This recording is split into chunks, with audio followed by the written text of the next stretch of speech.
Out to a Truva Couture for my outfit. It's time to meet our judges before we start the pitch. And so we start off with Letitia Brown, who is the Director of Investment Capital, and Jesse Ejapon. He is a business consultant. And kickstarting the pitch, we have Ambraya. We're very happy. I'm happy to be working with her. And the ladies have been through an amazing period, and we are hoping that today crowns it all. And they're able to do great. And the ideas make sense and they're executable. That's what we're looking for. 100%. Good morning, British Council and Miss Malaika Ghana. My name is Ambraya Abana Brefi Gray, and I've come today to show you my social enterprise. Now, I'm here to provide a dietary option in a fruit form to modify hypertension. Now, this is my product, Karaya Juice. It's able to provide healthier, sustainable lifestyles, one drink at a time. Now, with any product, you want to be able to market it and distribute it properly. So I decided to use social media as one of my marketing tools because Instagram and WhatsApp are very, very popular and they're very, very big social media handles. And my primary target for my drink will be men and women the ages of 35 to 55. My secondary target will be men and women who are above 55 because as you age, everyone knows you're more susceptible to many different diseases. My immediate funding breakdown goes as approximately for rent, it would be 1,500 cities. And for the materials, if I decide to produce them at 5 cities per one bottle and I want to have 2,000 bottles produced in 1 year, the raw materials cost will be 10,000 cities for 1 year. And also to pay my employees, will have 10 employees approximately to start off with. It will be 3,000 cities. And to pay the facility, it will be 200 cities. So approximately altogether, I will need 14,700 cities for immediate funding to start my project. Don't be afraid to ask for an investment. Either the investor will give you all, it will give you part. Because when you say to me you want to rent for 1,500, I think you are afraid to ask for what you want to ask for. Ask for it. So if you want 100,000, say I want 100,000. Then I would say, okay, I don't have 100,000, but I can give you 10% of that. You get what I mean? Yes. But be clear with your numbers and you're sitting pretty. Yes. Good job. Cookies Couture is a company determined to support ex-convicts who are fashion inclined. So first of all, I want to identify a maximum of 5 ex-convicts. I'm starting with 5 because I'm now beginning the business. I want to know how it goes. So I'm picking 5 people so I'm able to take care of them properly and also to provide them with sewing machines and other materials needed for the job. Serve as an intermediary between them. I know people, so I'm able to, I'll help them to advertise what they sew for me. And then I'll pay them from the revenues we generate from the sales. How am I financing this project? I'm starting with my own personal savings. Then my family, they are quite compelled to do it. And I'm relying on angel investors. And for my target market, I want to target the celebrities first because they are very influential out there. Also, my fans on social media because I have a massive number of following. And my family members. This is my budget. The industrial sewing machine and the GMC industrial knitting machine. I made a research and I realized 5 pieces. One is 2,000 cedis, so the cost for the 5 will be 10,000. And then for the GMC industrial knitting machine, one will be 3,000, so in total, 13,000 cedis. For my financial projections, I kindly ask for financial support to acquire 10 sewing machines and an office space that can accommodate 12-member workforce. The area of social impact you decided to focus on is very much needed. The business model, I was really struggling, if I'm honest, to really see how you're going to turn this into a viable business. You only spoke about the capital expenditure, which is your sewing machines. We didn't even really get to see too much detail around utilities and rent and salaries, etc., etc. So I can't really say that it's a 10 out of 10 in terms of business viability, but I think in terms of social impact, it's a really notable cause. Anisi Queens is an ushering agency. It's focused on events. So we do ushering at corporate events, individual ceremonies. We do activations as well. Our mission is to provide high standard and quality services to our clients, as well as helping ladies in the tertiary and also SHS leavers as well. to not to indulge themselves into all social vices or immoralities, just to cater for themselves, for their financial needs. Our target customers will definitely be event planners, media shows and ceremonies, and also photographers, videographers, and big brands who would want to use us for commercials. So we'd like to reach out to the public through social media, and if we have the platform also, we could also reach out to people through radio, print media, and then if there's a bigger platform, we can do that through the television too. This is our financial plan. Our startup for the first quarter of the year will be 4,000 Ghana cedis. Our projected expenses will be 2,900, and our projected sales is 5,000 Ghana cedis. So as our projected sales is 5,000 Ghana cedis, we definitely don't have a loss. So our expenses is 2,900 cedis, and then our net profit will be 2,100 cedis. First of all, you need to own the idea. Simple is good, but you've overly simplified the idea of model management. And you've made it look like a WhatsApp group where you have 30 girls. So when somebody says, okay, I need girls to come and help me or share a program, you say, who's available? I don't really know if there's anything right now to be invested in. I think it's still a concept. I think you need to think it through a little bit more. This is my social enterprise. It's called the Duchy Initiative.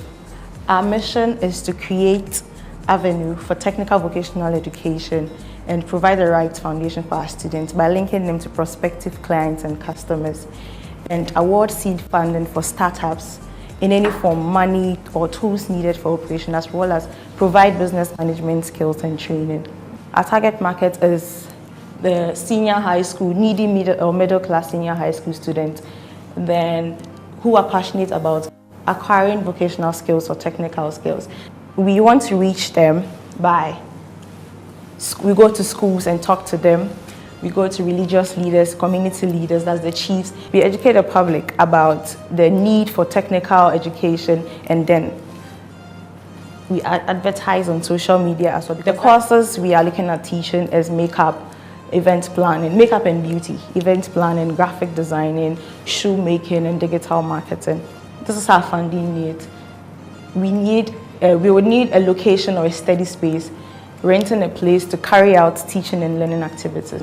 Laptops, we estimated 2,000 to 3,000 per laptop. Makeup kits, 1,000 to 3,000, including mirrors and ring lights. Shoemaking kits, 1,000 to 3,000, including dummy feet and stencils for cutting out and learning. Within a year, we are looking at making 36,000 cedis, because the average fee would be 150 cedis. So that is how we are looking at paying back to our investors. Thank you very much for your presentation.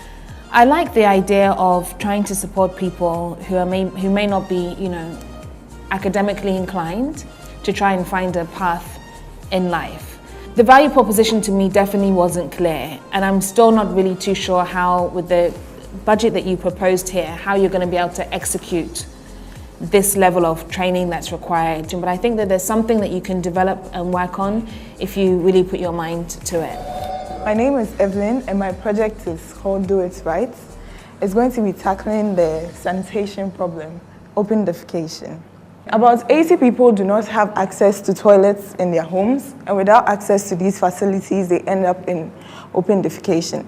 And out of this number, the amount of people that can afford to use public toilets pay over 80 cedis a month. Then our solution, we are providing free, affordable, convenient toilets for households which do not own one at a low monthly fee.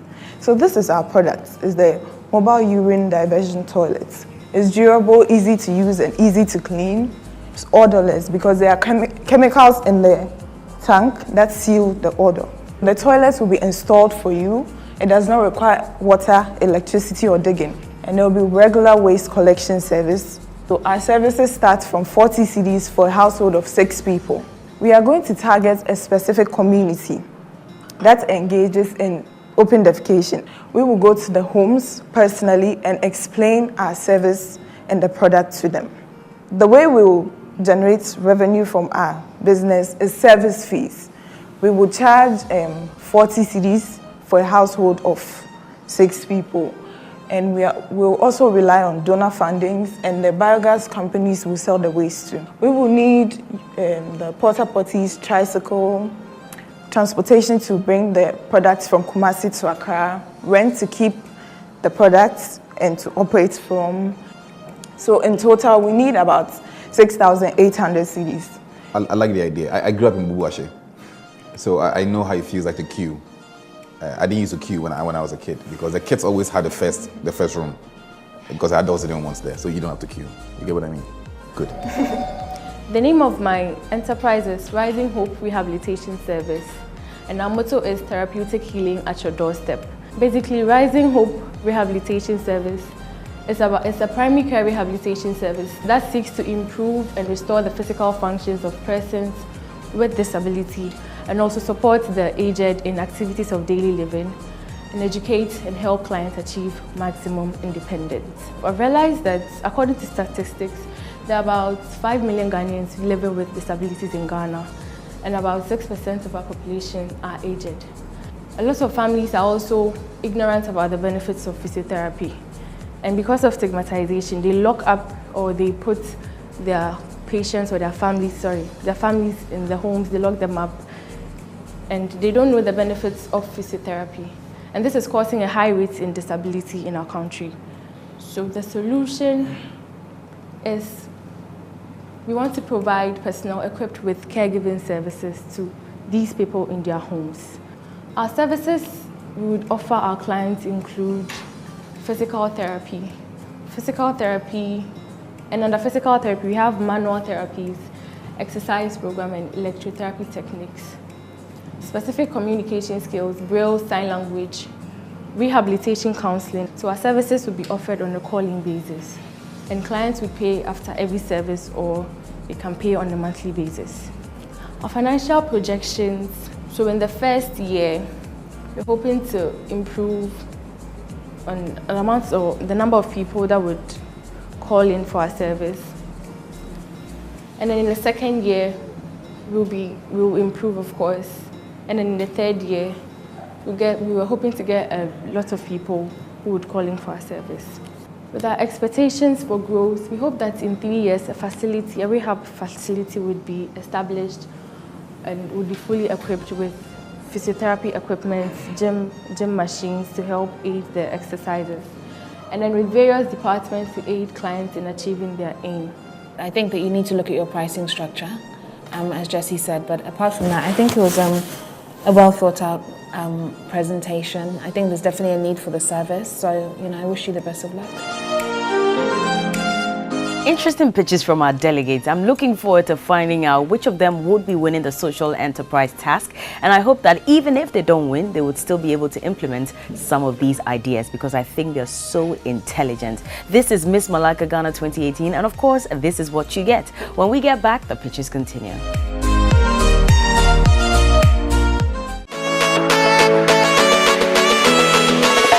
You're watching the Social Enterprise episode of Miss Malaika Ghana, brought to you by British Council, but also, of course, Miss Malaika Ghana is proudly brought to you by UB Hair Relaxer, Glams Makeup, Infinix, Awake Mineral Water, Carnival Liqueur, GTP, Turmeric Hotel, Kenya Airways, TCL Electronics, GH1 TV, Jumia Foods, Jumia Travels, Wisconsin University, and Copan Hospitality. Now, we started off with some pitches from some of our delegates, and of course, speaking of social enterprise, I believe you understand that it's a business that will, in a way, impact society positively through your profit or basically your idea, and that's what our delegates are pitching today. So, we're moving on to our next delegate, Jennifer. Have you ever wondered what help can be given to homeless people? I think she has an idea. Let's listen. The name of my project is Minshesa in Ga, which means happy bed. I saw a woman who had a child about 5 years old, and she was sleeping outside of the shop. I went close to the woman. I asked her why she was sleeping outside of the shop, and then she was like she doesn't have anywhere else to stay. That's where she sleeps, and that she actually pays 2 cedis every night to sleep outside of that shop. So that is when I came up with the idea of providing cover tents for lactating mothers, young women who sleep outside of these shops. The 20 cedis they were paying to sleep outside of these shops, I want to charge this same the 2 cedis. I want to charge this same 2 cedis. So the 2 cedis per day would give me, per person, out of these 20 ladies, would give me 14 cedis per week and 720 yearly. My financial projection, the 20 women would give me 15,200 Ghana cedis. And my potential 3-year revenue is 45,600 cedis. So I plan on, I'm hoping I get to capitalize fast so that I can start searching for a piece of land or a hostel facility because they can't sleep outside forever. So this is how I plan on starting, and then when I gain this capital, I can move on to searching for a better place. Idea is great, your business case sucks. Like it doesn't come out very well. So I like, so far as you've been able to put this beautiful heart, multicolored thing there, you should be able to tell us some graph with some good cost level, but I think the idea is brilliant. Brilliant. Thank you so much. Thank you. You should do it. Books for Change is the name of my project. More than 1 in 3 adults cannot read. 48 million youths between the ages of 15 to 24 are illiterate, and 51.9% of primary children who cannot read.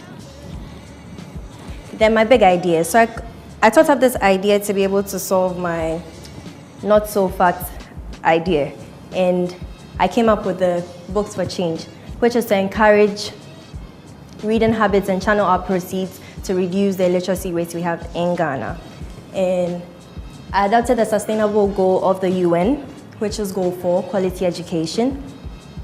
And my business model, so we'll be having pop-up stands at vantage places such as malls and other bookshops to help us sell our books. And we'll have commission-based sales personnel. So these personnel will sell our books to us on a commission basis. So for each book they sell, they have a percentage of it. And we also have book recommendation and subscription option, a strong social media reading community. Then our target profile. So we're looking to target both male and female. We're starting off in the Greater Accra region of Ghana. And we're looking to reach middle income earners to high income earners. Then our marketing strategy. Books for Change will employ 3 channels. That is through networking, conferences and events. That is by telling people, word of mouth, telling people what our project is about, what our aims, our values, what we seek to achieve, just as I'm doing today. And we also have pop-up stands, advantage places where we sell the books. So as you're buying the book, we'll be telling you more about our project and through our social media platforms as well and our website. Then my financials. So I'll be selling my books for 25 cedis, and I'm looking to start off with 200 books. 5,000 Ghana cedi at the end of the month. And the portable book stands, where we have the stands, we're looking to pay a 150 Ghana cedi. And we buy the books from the wholesalers at 15 Ghana cedi. That is 3,000 at the end of the month. From our revenue, which is 5,000, we're looking at 1,350 as profits. Great idea. Well done. Thank you. I present to you Kiddin, a reading den for children. 4 out of 5 Ghanaian children cannot read and understand simple English by primary 3. So here are some identifiable factors that causes this problem.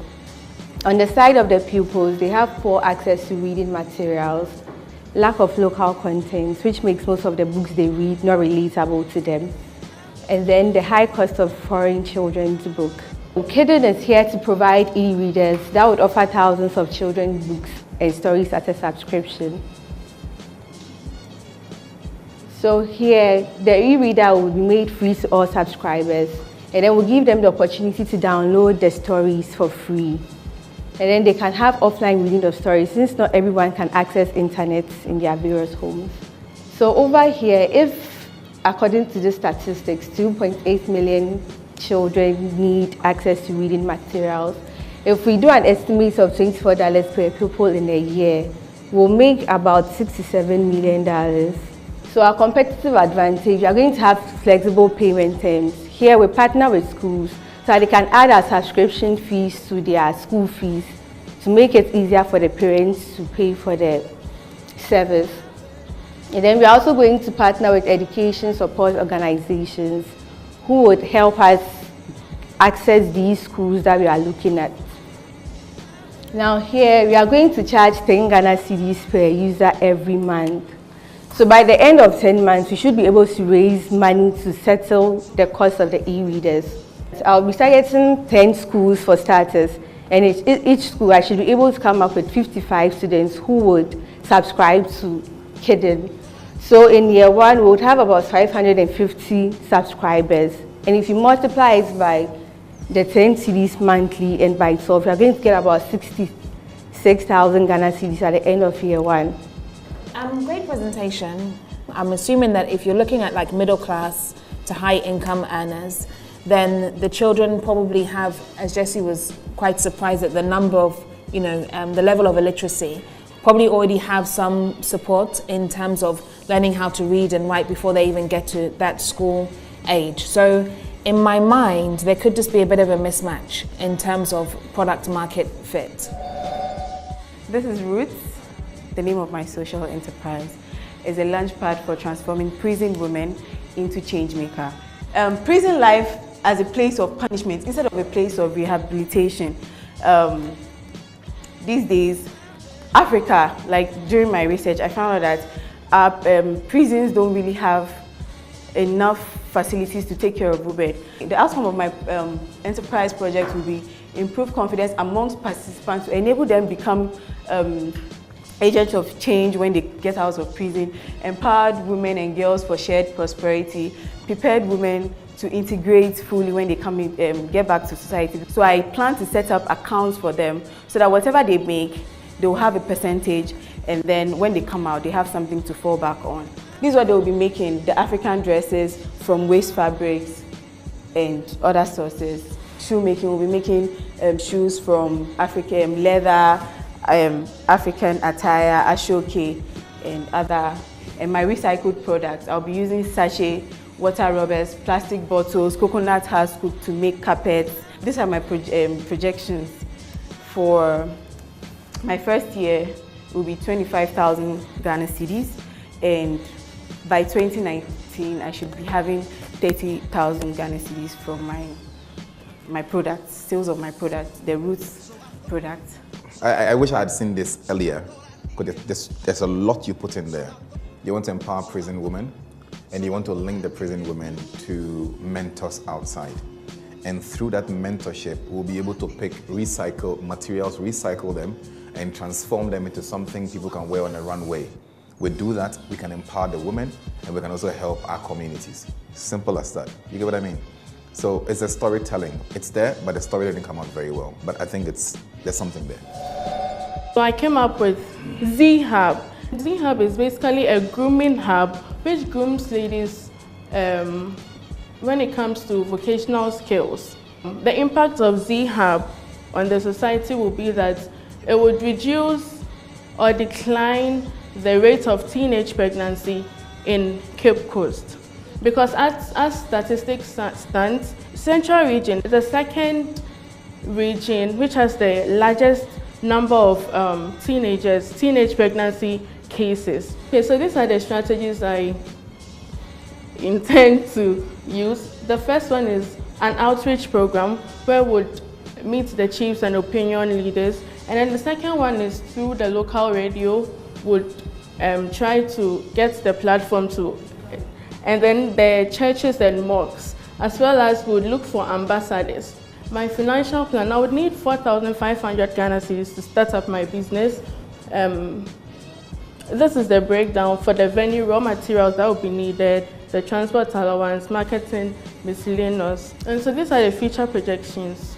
I'm hoping that by 3 years, the enrollment would have increased by 50% each year.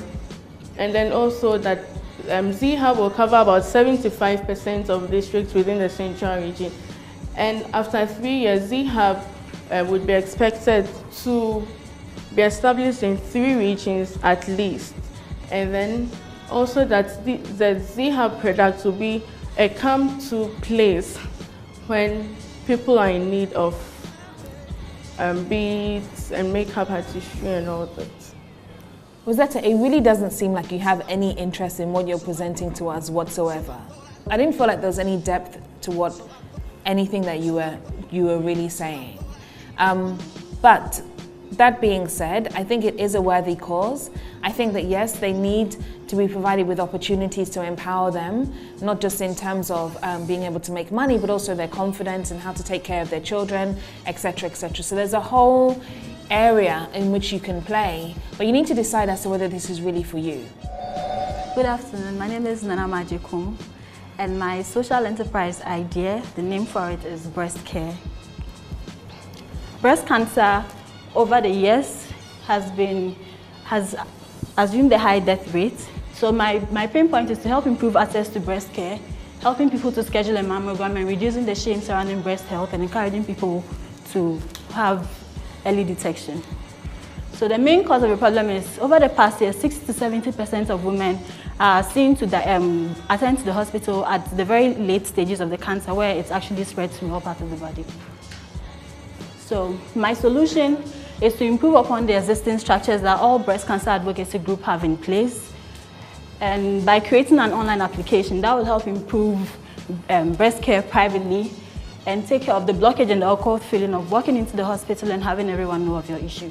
And then by educating people for the need for early breast screening so they can be saved, because early detection saves lives. How I'll generate my resources is through in-app advertisement, proceeds from advertisement through calls, and then proceeds from medical health insurance and my donors. This is my financial projection, so it's quoted in dollars. And then the money I need is, it's $1,383,600 US. That's how much I need. And then my expectation for growth is, once you download the application, there is growth in its number. And then it looks at adding new solutions to the application, for example, prostate cancer in the following years. And then what will fuel my growth is technology and health issues. How much I need is this, $1,383,800. And then aside financial, I need collaboration from my various stakeholders, policymakers, that's Ministry of Health, and access to medical practitioners, that's Ghana, through Ghana Health Services, and then partnership with breast cancer advocacy groups, partnership with medical health insurance companies, of course British Council, Miss Malaika, because I believe they would grant me the platform to reach out to donors that would be willing and people that would have this at heart to come on board to support. The biggest problem I see, which my own clients face, is application downloads. Now, whilst the need is there for people to be able to check and verify and do everything else, we have a very weird penchant for downloading applications which are not games or which are not probably porn.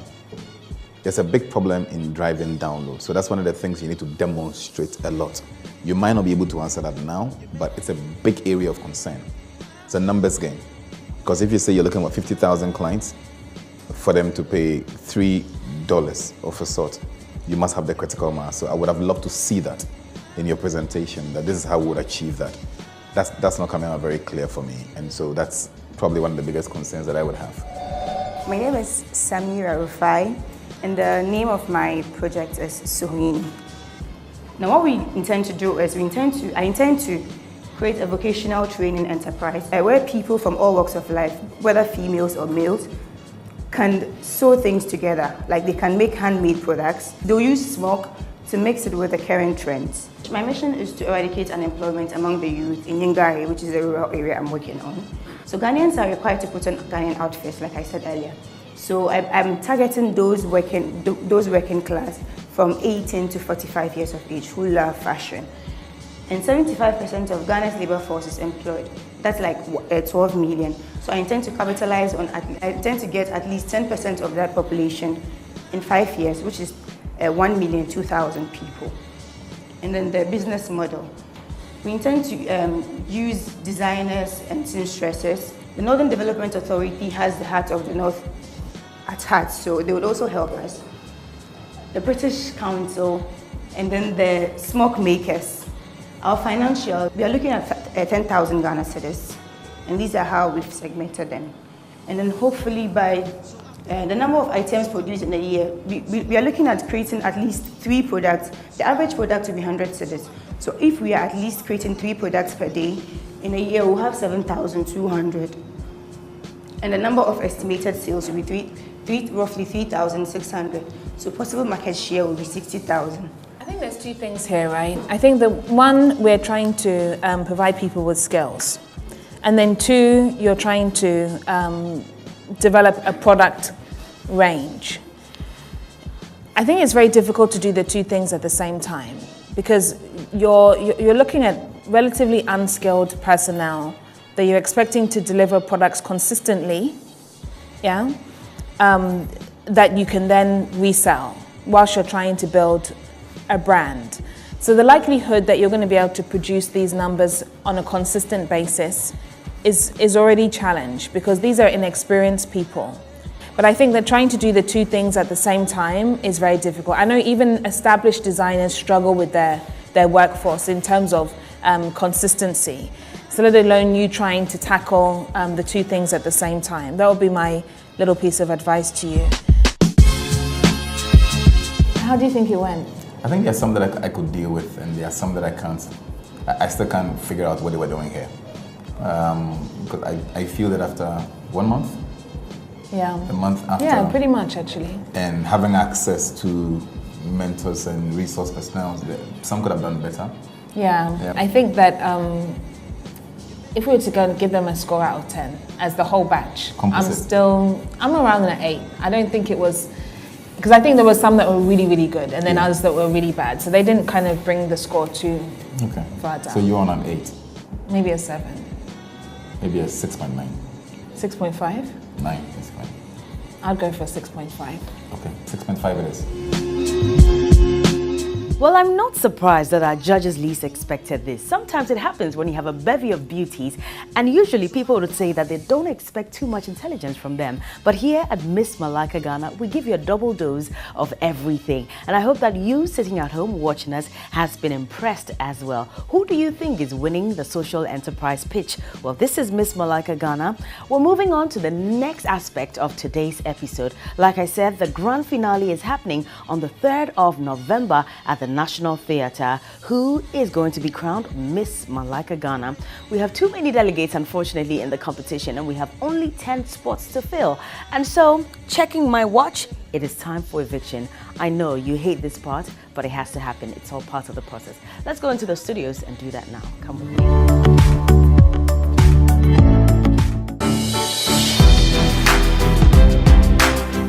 You're welcome back from the social enterprise task, where one delegate will emerge winner, and as winner she'll be winning some cash along with a trip to the United Kingdom to attend the social enterprise workshop. I wish that person the very best of luck, and this announcement of who the winner is will be made at the grand finale come the 3rd